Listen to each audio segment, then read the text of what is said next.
Most people, when they hear the word Africa, have very simplistic and inaccurate thoughts come to mind. From years of mainstream media only reporting events such as famine, drought, poverty, civil war, AIDS, and wild animals, it's easy to see why. In addition, our history books from middle school to high school only discuss slavery and do not give equal or ample attention to all the positive attributes.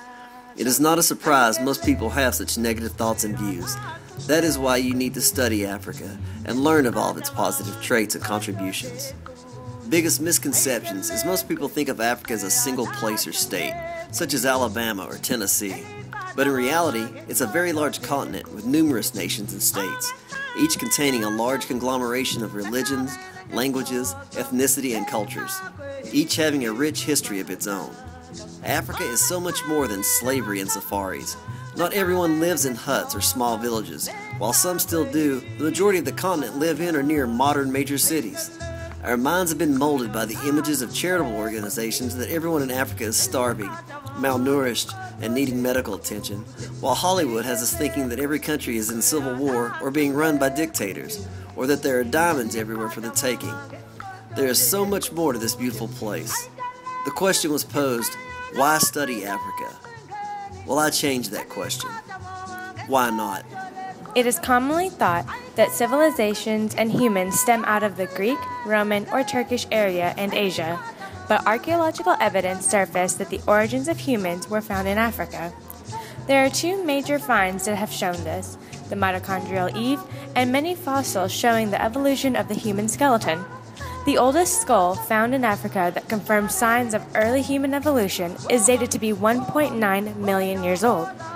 Archaeology also shows how the early hominids migrated quickly from Africa to other surrounding continents and civilizations, proving that early humans began in Africa.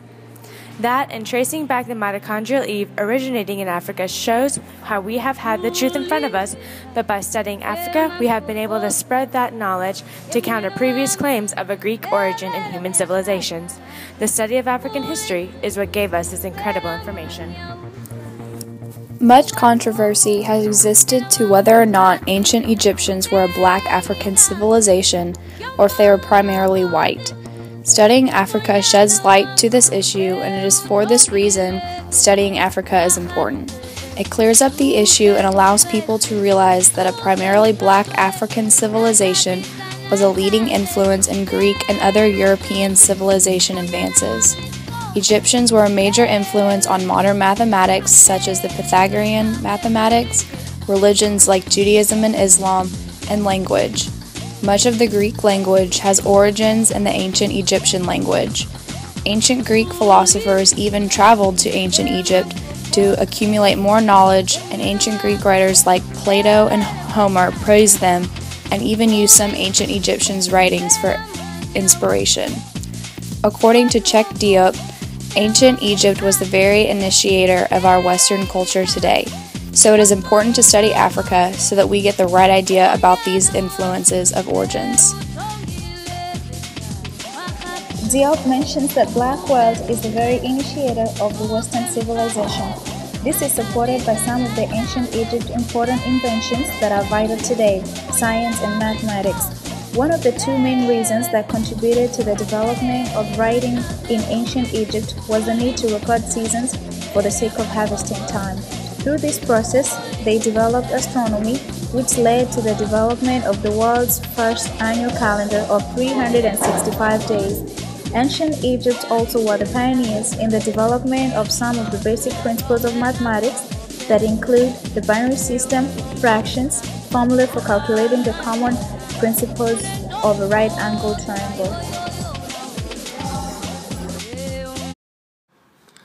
Author Curtis Kimes' book, Mistaking Africa, provides insightful examples of how African stereotypes and myths are so prevalent in American culture that most Americans don't even recognize them.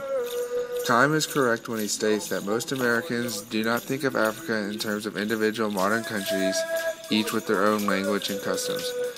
The situation is further complicated with news headlines that just discuss Africa in terms of ongoing civil wars and extreme poverty. Most Americans think of Africa as just one big country in which people share the same language, same religion, and the same culture. Furthermore, Americans have this image that in a physical sense, Africa is just one big jungle full of wild animals, and people living there are at constant war with each other. When these myths and stereotypes are equated with reality, it makes it easier for Americans to ignore real African issues. Americans will only gain a true understanding of Africa when they free themselves of the myths and stereotypes. Only then will Americans see Africa for what it is, the birthplace of civilization and a continent with a rich history and a land consisting of many countries with modern cities and educated population.